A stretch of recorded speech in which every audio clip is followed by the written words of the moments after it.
Welcome to the Ricky Matthews Show from the Citizens Bank Studio as we continue to celebrate all the amazing people across the great state of Mississippi who are working so hard to make this such a great place to live, work, and play. As we all sort of dig out from the snow and endure some, at least one more super cold morning, and maybe things will start to get passable as the day goes on. That's for sure. Listen, I have Austin Sumrall, Chef Austin Sumrall, joining me here shortly. I wanted to share with you real quick something that came across, and I think this is really good as we continue to contemplate, being January and resolutions that people are making.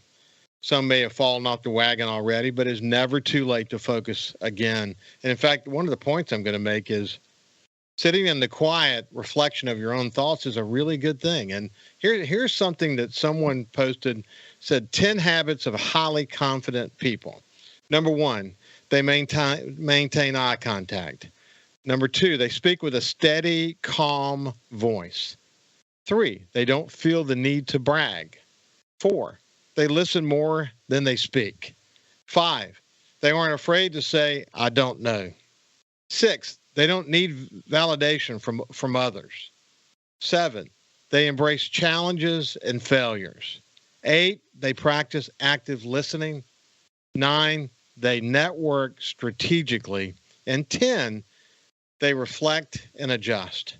Listen, my son Justin goes to a church up in New York City, and I've shared before this newsletter that his pastor, John Tyson, sends out. And this particular one, really it was about reflection. And here's what he said. He said, Albert Camus once said, in order to understand the world, one has to turn away from it on occasion. One must turn away from it on occasion. And then Blaise Pascal famously wrote, all of humanity's problems stem from man's inability to sit quietly in a room alone. And then he went on, John Tyson went on to write this, one of the hardest things for men to learn to do well is to be alone. For most of us, the word alone conjures up confusion and frustration. We don't know how to sit alone for 5 minutes without pulling out our phones to distract ourselves from ourselves, checking the headlines, the game, or the market. But it's true. Don't we kind of really already appreciate how important it is to sit alone and reflect and adjust? That's something I try to do every single morning. In fact, what I have found as I've gotten older, that in order for me to sort of achieve a frame of mind where I'm truly happy and authentically living in the moment, I think those quiet times every morning, that reflection that I do, the learning that I do in the mornings, are really, really important. And as I've often said on the show, that the more we learn, the more we better learn how much we don't know. And that quest for knowledge not only keeps us humble, but it keeps us wanting to learn more. So I think it's a good idea from time to time to reflect and adjust. I think that's a critical quality of highly confident people. Okay, now let's shift gears and move over to my friend, Chef Austin Sumrall. He's not only the chef at White Pillars, but he's the chef of a terrific new restaurant in Gulfport. And we're going to talk a little bit more about that one here in just a second. We're going to talk about king cakes and doing business and how difficult it is to do business in the snow. Without any further ado, let me welcome Austin back to the Ricky Matthews Show. Austin, how you doing? Thank y'all for having me. I'm doing great. How are y'all? So, man, it's got to be tough to function in heavy snow. It is. I think logistically, just moving people around, moving products around is a hard thing. And I'll be honest, what you mentioned, normally we'd probably just close, but our restaurant in Gulfport has a 16-room boutique hotel connected to it, which is completely rented out, and one group has the whole thing. And I talked to the guy this morning, and he was like, "Man, please feed us." So sometimes you just have to make it happen. I told him it may just be me cooking, but we'll do something. Yeah, I get it. I get it. Well, look, there's a lot to talk about, but we could talk all day long about how snow creates challenges. It also, there's something pure about snow. When we look out and see the whiteness of it all, there's something, I don't know, it puts you in a trance in a way. And, we don't get to see this too often. And that's been awesome to see. It's been great to see the kids out doing snow angels and watching the delight in their eyes of seeing something unusual in coastal Mississippi. It's hard not to talk about it. But listen, tell me about your new restaurant. I'm reading great reviews about it. Thank you. So it's called Siren Social Club. It's a very small spot over in downtown Gulfport, 14th and 24th.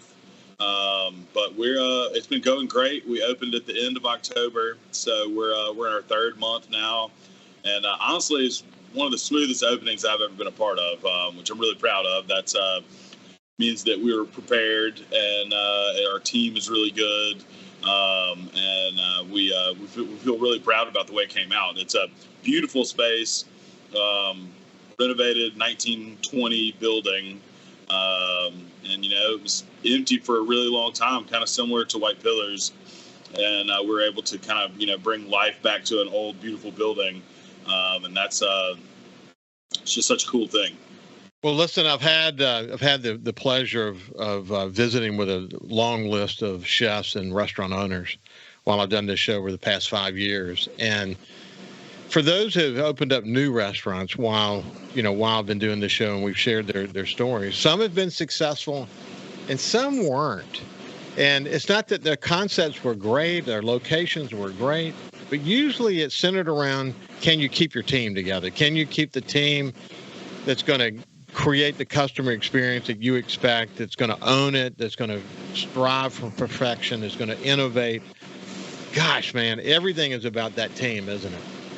It is, and we were able to use it as an opportunity to take employees that had done really, really well for us at White Pillars that kind of didn't have anywhere else to go as far as their career trajectory, and be able to give them, more responsibilities at the new restaurant, and managerial roles and that kind of stuff. So I actually have a handful of people that have actually started when we first opened White Pillars, actually been on the team the entire time, and went over there to open it. So, that's a level of trust that's hard to get in a short amount of time. So, I think that's something that you build up over a long period of time. And I think that's probably the main reason that we were able to have such a smooth opening. It's, it was people that knew how to work together, and kind of understood the main goal. Well, Austin, what's really important about that, I remember so well our conversations before the pandemic, and then during the pandemic, and then, of course, after the pandemic. But the fact is, you had churn of certain positions in your company, but at the end of the day, the core group, you were able to keep them together, and you often gave them so much credit for helping you sustain your restaurant during some really, really difficult times. But when you go through thick and thin with a team like that, going through adversity, learning to be resilient, learning each other as a team, it can pay dividends. And in this case, it is paying dividends, isn't it? Right. Well, I mean, we're kind of our main one of our main goals is to keep people that are good, and you don't want to let them slip through your fingers. Even if you don't have a spot or something like that available, if we come across somebody, we're like, man, this person's really talented, and we want them on the team. Now we have a bigger bubble that we can fit people inside of. So it's all about just collecting talent and then treating them right, and keeping them around. I think that's all of it. Well, listen, Zig Ziglar famously once said that if you'll help people get what they want out of life, you'll get what you want out of life. That too often as leaders, you focus too much on what your needs are and the company's needs, and you aren't thinking enough about what the employees' needs are. And if you'll help them establish their goals and help them achieve their goals, it will work out. And even, even if they leave, even if they ultimately leave because you help them develop to a level where they can go open their own restaurant or whatever it might be, that's okay. Yeah, and I think, especially in the restaurant business, you realize that they're probably all going to leave eventually. Something in every interview that I do, I ask people what their 5-year plan is. And I tell people I don't want to hear that you're going to be working here in 5 years. I want to know what you want to get out of working here, so that hopefully they're wanting to do something for themselves, because I feel like that's the type of people that we want on our staff. People that have have big goals and want to learn stuff and really further their own education with us. That's the people that put in the most effort. Yeah, one thing is for sure, as you and I have discussed and you've won some of these competitions, these national competitions, these TV reality shows that focus on chefs, we've all gotten the opportunity to see what kind of passion is required to be in that business. It is a labor of love. If you don't love it, you're not going to succeed at it. There is no question about that, and you've helped us understand that. When we come back on the other side, we'll continue our conversation with Chef Austin Sumrall. We'll see you after this. Welcome back to the Ricky Matthews Show. We're visiting with Chef Austin Sumrall. And you heard that quote I read earlier, Austin. In order to understand the world, one has to turn away from it on occasion. Well, you're actually sitting alone in the kitchen of White Pillars as we speak. In fact, we might be able to hear refrigerators in the background. But that's actually a powerful quote. I mean, you've got to be willing to do that from time to time, don't you? For sure. Absolutely. And I like what you said about, making sure that you have some time to really, put some thought down with yourself. Yeah. That usually means that I have to get up really early, but I try to work that in too. I'm kind of famous for getting up early. I remember well at one point in my career when I'd have responsibility for a new company, and they would see me sending emails at 3:30 in the morning, et cetera. I'd have to tell them, and they would answer at 3:30. And I would say, look, I see you're answering. What time do you normally get up? And they would say 6. I say, okay, I don't expect you to be up at 3:30 because I'm up at 3:30. It's just my routine. But I didn't want to jack people's jaws over something like that. That's not normal for most people to go to bed early and get up as early as maybe you and I do.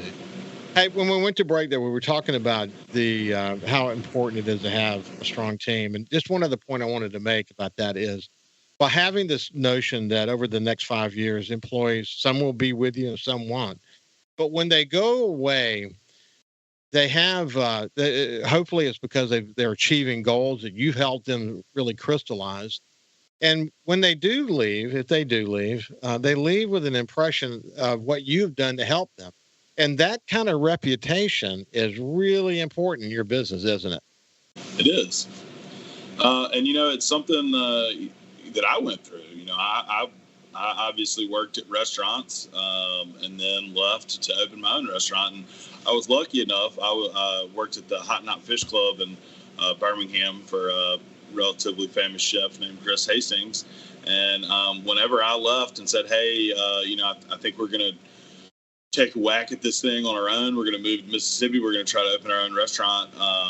He was super supportive of Tressie and I. And, what can I do to, help you, promote that? Is there anything you need to know or want to learn before you leave, that kind of thing? And I don't think, I don't know that everybody's like that, but I try to emulate that because of the way I was treated. And I just think it's so important. And then now, that we have an established restaurant and that kind of thing, now we go do like dinners and stuff like that where we get to cook together. And people even have these like almost like family tree dinners where, you invite back all the chefs that worked for you that now have their own successful restaurants. And that's like that's crazy goals. So that's just an awesome thing to see. And I think, somebody like him has been around, that restaurant's been there for 30 something years. He's got a long list of chefs that have come through there that have done really cool things after that. And it's awesome. Yeah. I had, as you and I talked about, I spent a lot of time in Birmingham. So that was one of my favorite restaurants in Birmingham. And I think anyone who's been there would probably name that as one of their top restaurants for sure. You think about a commander's palace and the chefs that have gone through there. Right. You know? Just think about that. But you have the opportunity to have the same kind of legacy. And when you have a foundation that is something like White Pillars, and what you've been able to achieve there, it's pretty exciting to be able to build off of that, isn't it? It is, for sure. I noticed you're putting up some new wallpaper, so there's always something exciting going on there. Oh yeah, always. Okay, hey, we'll come back. Go ahead. I would say we never stop working on stuff, trying to improve, do better. What can we change? What could be better here? What could be better there? And 8 years in. Before we get too far away from the Gulfport restaurant, again, I've read numerous reviews on social media for people who've gone by there and enjoyed their meal there. Tell me about the unique menu there. So, we were inspired by the building and the setting, really, for that restaurant. And so built in 1920, so it's got an Art Deco style to the building itself. And we wanted to kind of keep that throughout the restaurant and the rooms and stuff like that. So you've got these pretty archways and things that go along with it. And then, it's on or right off of one of those streets. It's all lined with palm trees and kind of gives like a Miami Vice, Cuba kind of vibe too. So we decided to marry those two things, and we've been calling it tropical speakeasy for lack of a better term. And so we have a tiki leaning bar and then kind of Art Deco style food, which is the technical term for is continental. But most people don't really know what that means. It means like foods from the continental Europe. And so we do, a lot of French stuff, Spanish stuff, Italian stuff. We have handmade pastas. We do a really cool beef Wellington. And so we kind of narrowed it down a little bit there. White Pillars, we do just like a little bit of everything. But there, it's a little bit more focused. But yeah, I've really enjoyed the menu. It's been fun. Slightly different format. But it's cool because you can go to both restaurants and get a very different experience. I like to tell people the one thing that's similar between the two is they're great. Well, that's for sure. Ann and I spent some time with Spain visiting my son Justin when he was there learning Spanish. And remember, first of all, the food in Spain was just incredible. And, a lot of small plates and stuff like that. Mm-hmm.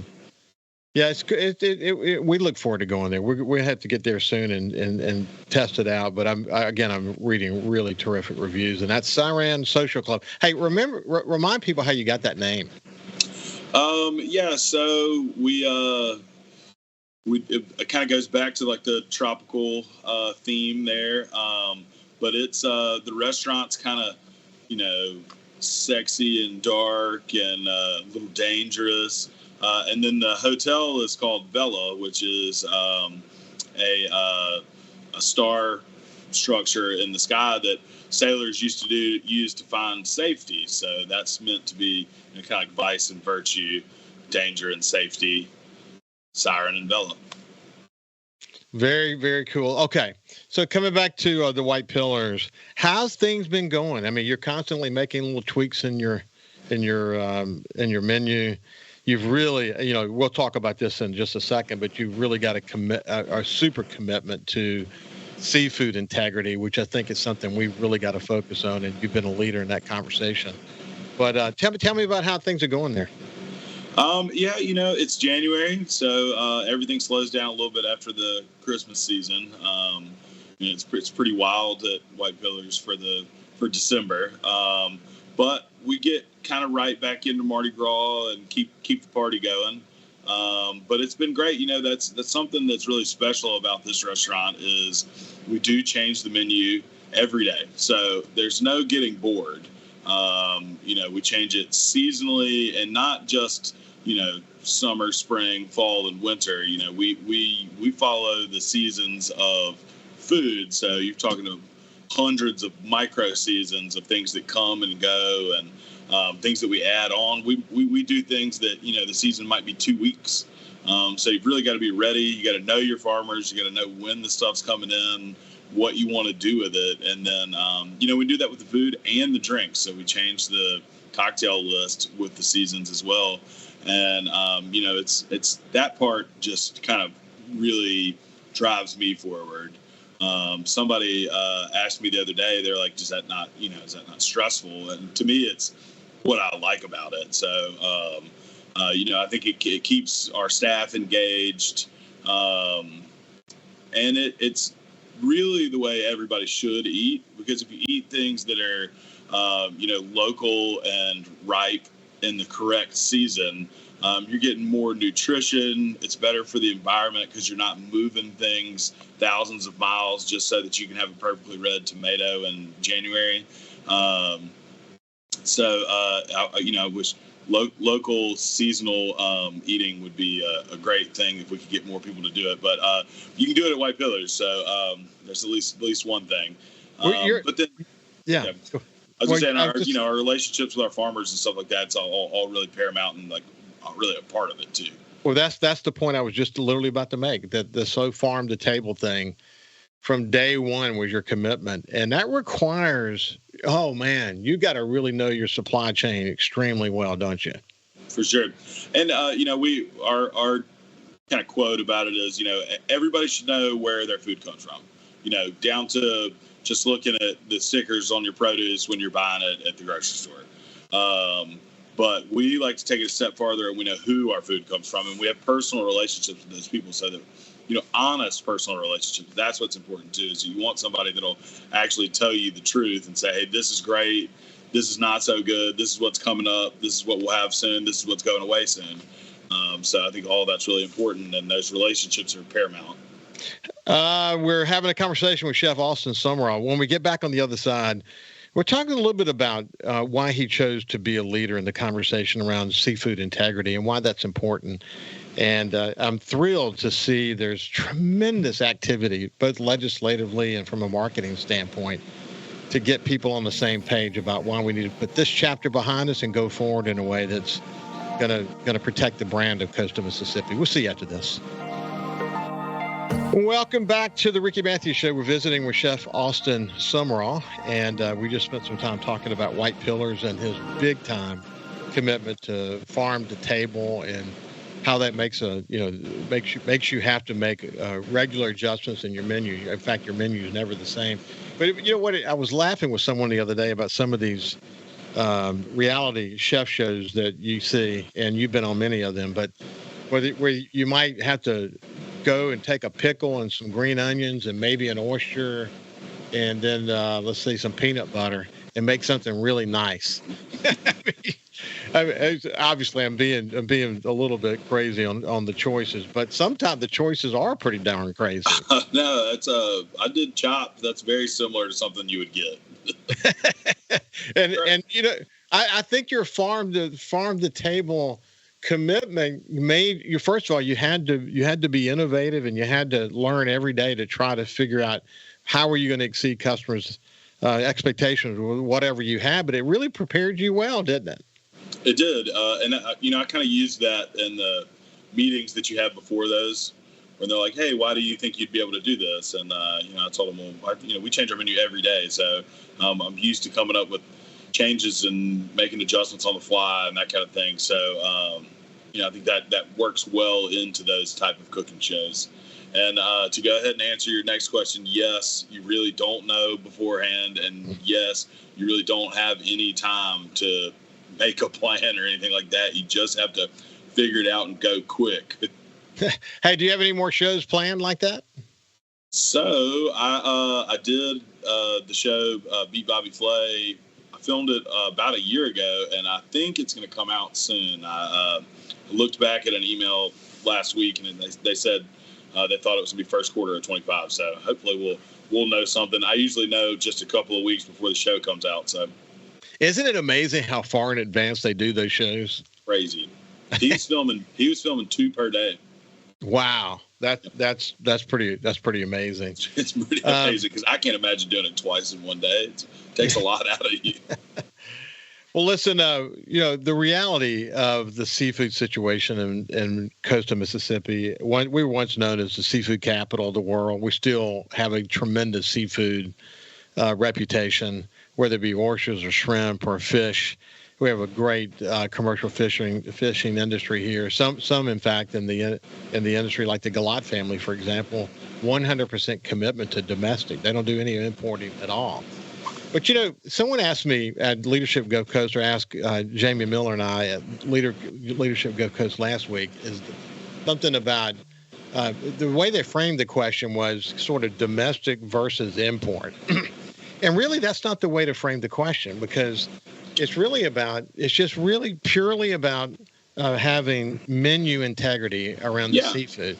So I actually gave an example. If Austin Sumrall was going to serve a grouper from South America, I would think, wow, that's interesting. I'm looking forward to trying that. So just tell me what it is. Don't tell me it's one thing and serve me something else. I agree. And I've talked to a lot of people about this. I've done podcasts and, magazine interviews and all kinds of stuff where, everybody's got the same question is, what do we do next? And I think you're right.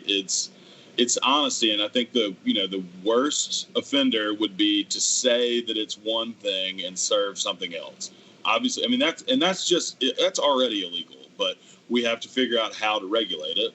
But I think that the next part of it is insinuating that it's one thing and serving something else. So, that's not illegal, but it's still pretty bad, and we just need to be, honest with the guests, with the customer. And I use an example. I think, po' boys, shrimp po' boy is a good example. There's a ton in our town that use local, and there's a ton that use import. Now, the local ones are probably going to be a few dollars more expensive, and the import ones are going to be a few dollars cheaper. But that should be the choice of the customer. Do I want a cheaper po' boy, and I don't care where the shrimp came from, or do I want to support my local shrimpers and pay $3 more for a po' boy because that's important to me? That should be where the decision lies, not trying to figure out who's doing what. It just should be something that you just hey, this is what it is. And there's no, I think there's still a place. I think people would probably still use some imported stuff for the cost saving, but I think that should just be left up to the customer's discretion. Yeah, I totally agree. Just let them make the choice. People want a good meal, and if it happens to be Gulf fresh seafood, great. Say so, serve that, and let us enjoy that. If it's not, that's okay too, because I think one of the points that Chris Nelson made from Bon Secours Fisheries, who was on my show, one of the points that he made is that when you think about the amount of seafood demand in a place like coastal Mississippi, it would be literally impossible to meet all of that demand with domestic seafood. And so that's just reality. And it's just really not a debate about domestic versus import. It's really not. It's just about choices and integrity in the system. And I think, one thing that's happened as a result of this is that it's in the consciousness of a lot of people to say, okay, what can we do to make sure if someone is truly wanting to be dishonest in what their menu offering really is, we've got to somehow have a law. We've got to have something in place to make sure that there's integrity. It's sad that we have to go that route, but it's true that we have to, though. Yeah, and and I know that there's a handful of things in the works to get that going, and our neighboring states have already done it. Louisiana and Alabama both have that law already in place. So I think we look to their leadership and figure out how that's worked for them and what probably what they would do differently, because I'm sure there's something, and then we come up with what works best for us. But I agree, and I think that probably are going to have some sort of law that holds people's feet to the fire in order to get that accomplished. But I think it's super important personally. Yeah. And it really, yeah, I think it all kind of boils down to that we all need to know where our food comes from, no matter what. And you shouldn't have to drag it out of somebody. You should just be able to know. Well, I think, when the first case became publicly known, and now we know the relationship between that restaurant and the seafood wholesaler, how far it went back, that it was truly a conspiracy. And, they pled guilty to that and paid tremendous fines, and a tremendous price is being paid by some of the people who pled guilty. But then on top of that, they had the study that followed. And to me, the study, what it did is it illuminated the problem. You couldn't draw micro conclusions from it because you don't know who paid for the study. You don't know how many restaurants were, well, you know how many restaurants were done, but it's not the full population of restaurants. And because a restaurant was listed as having actually served what they said they were going to serve, it was not fair to those who were not part of the study that also served what they said they were going to serve. I'm fairly sure that they targeted restaurants that they thought were going to fail. Yeah. Well, see, again, but it doesn't give you a good snapshot, because if you just picked them at random, I don't think it would have come out at 75%. Yeah. I think they chose specifically. But what it did, just my personal thoughts. Yeah, no, I think that's a good point, and it really, at the end of the day, doesn't really matter, because what matters is the fact that we have a large number are saying one thing on the menu and serving something entirely different. And when you add that to the first very public case of one of your competitors, having this years-long situation where they were misleading the public and breaking the law, literally. When you add all that together and look at the news that came out of that, man. I mean, New York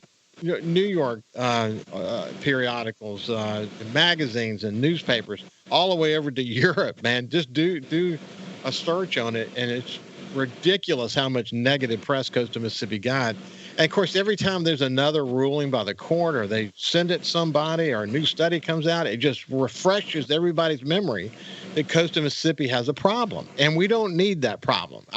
Our brand and our seafood legacy is too important to let there be a stain on our reputation. Right. And, I'm obviously biased being in the hospitality industry, but I think that, our food is one of our largest tourism draws. Yes. And one of the reasons that we moved here and started opening restaurants was because we felt like not only was it already, a good draw, but we felt like it could be even better, and that we had, opportunities in that facet. And, it's a huge stain on the reputation. It's something that it's going to take years and years to earn back. Yeah, I agree, because people will wonder when they will wonder, can I trust this restaurant? And it's important. It's important to the future. Coastal Mississippi tourism is involved. Legislators are involved. The business community is involved. I think good things will come from this. I even see, the Department of Marine Resources under Joe Spraggins' leadership, they're really big time involved. So, well, I think that is where it's going to have to come from. I think DMR will be the ones. Yeah, I agree 100%. When we come back on the other side, we'll continue our conversation with Chef Austin Sumrall. We'll see you after this. Welcome back to the Ricky Matthews Show. We're visiting with Chef Austin Sumrall, and just enjoyed catching up with Austin. He's a good dude and runs a couple of beautiful, incredible restaurants. Hey, Austin, real quick. So going back, one of the things we want to do on the show is we were going to zero in on where some of the best fried chicken is, and we had just rounded up the possibilities, and we're going to be going out to kind of go sample those without them knowing, who was doing the sampling, and pick one. And I had a little medical issue arise. It's all fine, but it kind of was a setback. We hope to get back on track with that again. But in the process, we learned that you do good fried chicken. So, when you think about white pillars, you don't think about fried chicken. But I guess if you have such a great restaurant, you better be good at doing something like fried chicken. Right. Well, just like everything else, we have our own angle on it. And it's funny that you mentioned that because we just put it back on the menu this past week. So I think it went back on Saturday. Yeah. But we're doing we do a smoked and fried chicken. So we brine the chicken, then we smoke it, and then we batter it and fry it. So it's like eating barbecue chicken and fried chicken at the same time. It's pretty crazy, but I think it's great. Oh, wow. It sounds interesting. I've literally never had that before. And it sounds so interesting. Now, look, there's a cool restaurant. No, it's not a restaurant. It's actually a service station in Lexington, Mississippi that we pass on the way to our place in the Delta. And what they'll do, they'll smoke these are chicken wings. They'll smoke them. And then they'll dip them in fry pan for just a little bit, just to kind of brown the outside and crisp it up a little bit. Wow, is that good, man? Yeah, that sounds good. That is so good. I mean, you can't get enough of that. That's for sure. And the other thing you have to be great at is baking. I mean, a big part of what you do is desserts, but you've got your own take on king cake too, don't you? We do. And I wish I could tell you the first year that we did it. I don't think it was the first year we opened, but my pastry chef's name is Mike Macy. He's a very talented person, and here at White Pillars, we make everything from scratch. Everything. I would joke that we do it the hard way, and that was another thing, kind of on top of the local seasonal farm to table, all that kind of stuff, was that we kind of wanted to, if we can make it, we'd like to make it. Like my example that I typically use is like we have fries on the menu and we serve ketchup with it, but we make that ketchup from scratch. And when I say from scratch, we make it from like tomatoes. We don't just add a little something to it and call it homemade ketchup. So, just like that, everything else we make, in-house too. So when we went to make the king cakes, we use a brioche dough, which is kind of a throwback to like original king cakes. We use Louisiana strawberries because they're in season and they're fantastic. And then, to make it really be a king cake, you got to have those Mardi Gras sugars on there. But we don't have dyes in this restaurant at all, and we'll never have them. And so we were trying to figure out how we were going to accomplish making it look like a king cake. And so we figured that there's a lot of ways to color things and use natural ingredients. So our green sugar is made with mint. Our gold sugar is made with carrots, and the purple is made with beets. So we actually use those natural products, color the sugar, and that goes on top. And then the probably cherry on top, if you will, is that we serve it with the cream cheese ice cream, which is everybody's favorite ice cream. White Pillars, of course, also made in-house, but not many other king cakes come warm with ice cream. So I think that kind of, makes it a little different. I had somebody ask me the other day, we're like, what about king cake purists? And I said, I don't know that king cake purists exist. King cake enthusiasts are abundant, and they want to try all the king cakes. Yeah. Let's taste the differences between these ones. It's not, they don't have one bakery that they go to and just get every king cake. It's always an adventure to try to find the new one. Somebody says this one's better than the other one, that kind of thing. So I think, as far as king cakes go, that's kind of part of it. People, they enjoy the idea that, this has got a slightly different take, and this is a different angle. And people that are really into it, they're eating king cake donuts and king cake coffees and all that kind of stuff. Everybody's got like a, their version at their restaurant or eatery this time of year. Whatever you're doing, you're going to do some king cake, layer to it. And so I don't know, it's super fun. We love it when they're baking in the kitchen. It smells so good. Oh wow, I can imagine. They're delicious. And I'm just lucky because when I was talking to Mike, our pastry chef, I told him, I said, look, we got to figure out how we're going to accomplish this. And he said, okay, we'll figure it out. We'll get something done. And, just accepted the challenge, which is the way we do a lot of things here. This would be really good. We want to try this. And then we have to figure out, okay, well, how are we going to accomplish that? And that's pretty fun. Hey, what I missed about being publisher of the Times-Picayune is during this time of the season, so many different king cakes are going on. Usually we're trying to pick the best one. And remember my buddy David Francis would come in on a regular basis and say, you need to go to the newsroom, got a good one in there now. And I knew exactly what he was talking about. King cakes just flowing in. Right, yeah, but always different ones. Always different. I like the moist ones. I love them moist, and oh my gosh, I don't want too much sugar, but man, I got it. I got perfection. That's for sure. Yeah. Hey, Austin. Shout out to Sue at Lay Bakery too. Yeah, for sure. Hey, listen, it's been a pleasure, my friend. Absolutely. Yeah, thank you. Yeah, Austin Sumrall, chef. Been a great visit. Well, listen, everybody, stay warm, and we will see you tomorrow.